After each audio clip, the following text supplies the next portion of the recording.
الشيطان الرجيم بسم الله الرحمن الرحيم.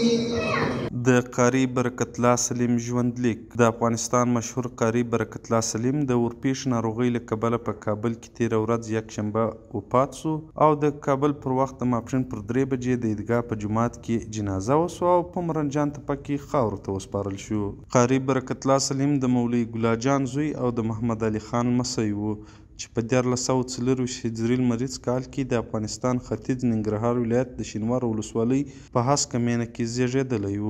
نوموړي په ماشومتوب 15 کلنۍ کې د خپل پلار تر څارنې لاندې د قرآن کریم زده کړې پیل کړې وې او لومړني تعلیمات او د قرآن زده کړه او حفظ یې له خپل پلار سره کړی و، خو له نورو قاریانو سره یې په 2 کلونو کې د قرآن کریم حفظ بشپړ کړل.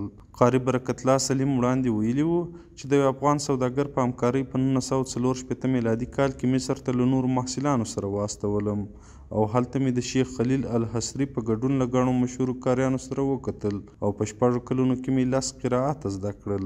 نوموړي د قرآن کریم د حفظ او تجوید پر زده کړې سربیره تفسیر، حدیث، فقه او نور علوم هم زده کړل او په مصر کې له ځینو مشهورو شیخانو لکه عبدالفتاح شاهشاهي، شیخ ابوالعینین شیشیع او شیخ القرآن محمود القلیل الحصري څخه د 7 قرائتونو تعلیمات زده کړل.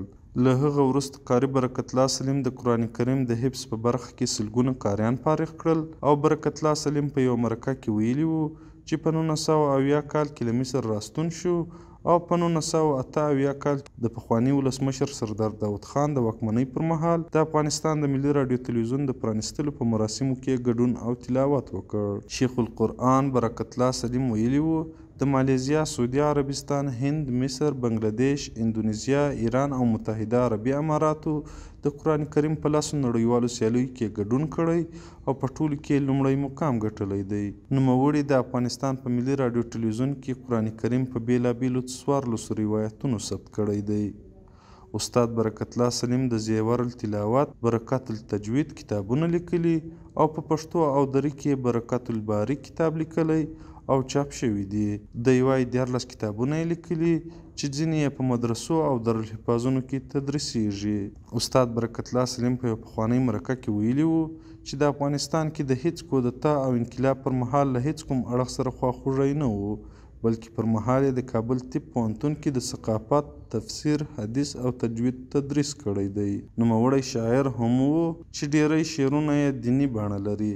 د ده شعري ټولګه د ناکامه مینې په نامه ده چې چاپ شوې او ډیری شعرونه یې په مجلو او ورځپاڼو کې چاپ شوي دي. ښاغلي سلیم د دردونو او فریادونو او نیمګړې مینې په نومونو شعري مجموعې هم لیکلي چې ټول یې د مینې دردونو کتاب کې په 1493 کال کې چاپ شوي دي.